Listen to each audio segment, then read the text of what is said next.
Mortes violentas têm sido cada vez mais registradas nos boletins de ocorrência da nossa macro-região. São casos de agressores que matam cruelmente ou deixam as vítimas com sequelas irreversíveis. O Rodrigo ficou tetraplégico aos 27 anos de idade após se envolver numa briga de bar em Ribeirão. O caso aconteceu em 2011. Ele foi espancado por 4 pessoas e 2 delas eram seguranças do local. Uma discussão por conta de um fato que eles assimilaram, que eu estava mexendo com uma das amigas deles. E não era, ele disse que era namorada. E eu perguntei se eu poderia tirar uma foto delas, porque elas estavam com dificuldade. E eles se sentiram ofendidos e falaram que era namorada. Começamos a discutir, começamos a brigar não, a ser espancado lá dentro e continuamos para fora. Eu fui meio que jogado do bar para fora. O desequilíbrio dos agressores foi tanto que jogaram o Rodrigo neste córrego da Avenida Antônio e Helena Zé Renner. Lá dentro estava seco e ele bateu a cabeça numa pedra. Passou por cirurgia, ficou dias internado e saiu numa cadeira de rodas. Por resiliência, fraturei a cervical 6. Hoje eu sou um tetraplégico. E recentemente eu tive o privilégio de conversar com 2 desses algozes, talvez. E conversando, eu vi que eles se sentiram mal com a situação. Houve até um arrependimento. Eu penso, e está no livro escrito, que tudo está onde deve estar. Nenhuma folha cai sem a vontade de Deus. E se nós estamos conversando aqui hoje, é por um motivo. O livro que o Rodrigo fala foi escrito por ele nos últimos 11 anos, desde quando aconteceu a lesão. Tem frases motivacionais e pensamentos sobre a vida. O antes vendedor comunicativo e agora escritor é uma das vítimas da violência que tem deixado sequelas irreversíveis ou até levado à morte. Esta psicóloga avalia o desequilíbrio mental de quem comete esses crimes. E a gente está inserido hoje numa cultura onde o ódio, a violência tem vindo à tona de uma maneira muito fácil. Então, as pessoas simplesmente não se importam mais em demonstrar suas emoções ali, seus sentimentos de maneira da ação mesmo, né? Que no caso seria agressão física. E as agressões, elas podem vir, né, de pequenas agressões até o próprio ato ali do assassinato. E aí a gente pensa, tá, então por que ocorre essas agressões?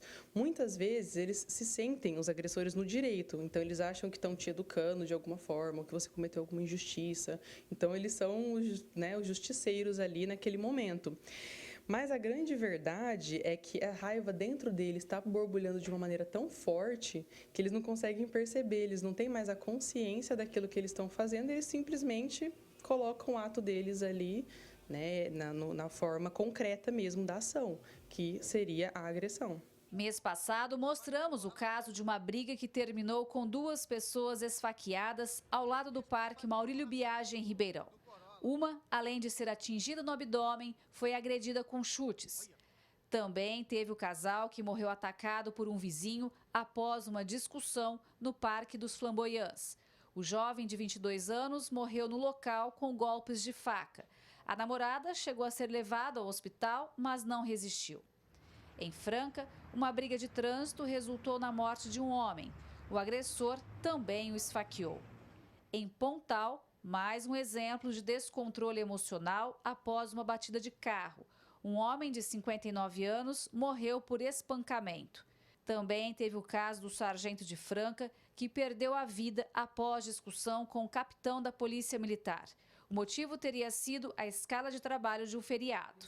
São muitos os exemplos de violência na macro-região. A sensação de impunidade pode contribuir com esses comportamentos desequilibrados. Se a gente for pensar, a pessoa que já sabe mais ou menos que ela pode ter explosões, que ela tem esse comportamento explosivo, agressivo, ela até tenta conter a raiva dela. Só que a explosão da raiva vem inesperado. Então, é um período muito curto entre o estou ficando nervoso, veio a raiva, explodiu, acabou e ele não pensa nas consequências. Por isso do tratamento adequado e das pessoas que estão ao redor, de trabalhar, de manter essa empatia, de tentar entender e ajudar para direcionar essa pessoa que não consegue sozinha entender que ela precisa dessa ajuda profissional. Gislene Lopes para o Jornal da Clube. E para falar mais sobre esse assunto, recebemos no Núcleo de Jornalismo o advogado Daniel Pacheco. Doutor, como a reportagem mostrou, são mortes violentas registradas com frequência na nossa macro-região. A lei precisa ser mais severa com os criminosos ou os atos que estão audaciosos ou cruéis demais? Boa tarde ao senhor, é um prazer recebê-lo. Boa tarde, Chimene. Boa tarde a todos. Sempre um prazer estar aqui com vocês. Na realidade, nós temos aí a combinação de vários fatores, né? Eu diria que, assim, o que mais contribui para esse tipo de situação, do ponto de vista legal, não é tanto o fato da lei não ser tão rigorosa, mas sim ela muitas vezes não ser aplicada. Então a gente tem muitas situações aí em que os crimes acontecem, né, e as pessoas acabam ficando impunes, apesar da lei ser relativamente rigorosa, né? Então a gente tem um aspecto psicológico, né, que foi muito bem abordado aqui durante a reportagem, e isso acontece também porque as pessoas muitas vezes se sentem à vontade para serem mais audaciosas, porque todo mundo conhece alguma história de alguém que praticou algum ato muito grave e no final das contas acabou não acontecendo nada. Doutor, e qual é a punição para os agressores que matam cruelmente ou deixam as vítimas com sequelas irreversíveis? Então, a lei é até bastante rigorosa, né? Então, se a gente tem um caso de homicídio qualificado, né, um feminicídio, né, a pena pode chegar a 30 anos, que é uma pena bastante elevada. Na realidade, a maior pena que nós temos na nossa legislação hoje em dia são justamente 30 anos, uma pena bastante alta. Já quando sofre uma lesão corporal gravíssima, né, que fica com uma sequela irreversível, como o caso que foi mostrado aqui na reportagem também, a pena pode chegar até 8 anos, né? Então, não é tanto o rigor da punição, como eu disse anteriormente. Nós estamos falando de feminicídio aí, nós temos a Lei Maria da Penha. Ela tem ajudado a controlar esse tipo de crime ou a sensação de impunidade encoraja os agressores? Então, sempre ajuda, né? Porque a Lei Maria da Penha, ela traz uma série de medidas muito importantes. Eu diria que a principal delas é aquela medida protetiva. Então, aquela medida que, por ordem judicial, né, o agressor fica impedido de se aproximar da vítima. Então, isso ajuda bastante, porque caso essa medida seja descumprida, então, assim, se o agressor ignora isso e se aproxima da vítima, conversa com ela, ele pratica outro crime, né? É um outro crime, o de descumprimento de medida protetiva, que vai aumentar a pena dele em 2 anos. Então, assim, além da pena que ele já tinha pelo crime que ele praticou anteriormente, né, vai pegar mais 2 anos por ter descumprido a medida protetiva. Então, isso sempre ajuda, né? É claro que a Lei Maria da Penha tem um papel muito importante, aí já nesses 17 anos que ela está em vigor, né?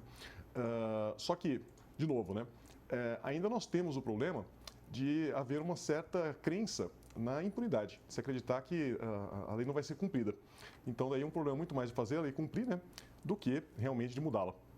E realmente são muitos casos, né? Como brigas no trânsito, discussões em bares, no caso aí, no exemplo do nosso entrevistado, que ficou tetraplégico após apanhar e ser jogado num córrego. Quais os direitos dessas vítimas, doutor? Isso é muito importante a gente falar, né?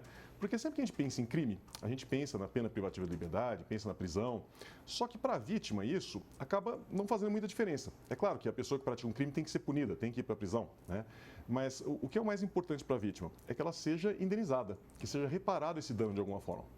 E a nossa legislação prevê isso. Então, assim, desde o processo criminal, que vai apurar eventual crime, é possível que o juiz fixe uma indenização para a vítima e a vítima, se quiser também, pode ingressar com uma ação civil, né, pedindo uma indenização pelos danos sofridos. Isso vale, como no caso da reportagem, né, a pessoa que sofreu uma lesão muito grave, ficou com sequela, e mesmo em caso de homicídio, mesmo que a vítima morra, né, a família da vítima vai ter direito a receber uma indenização do agressor.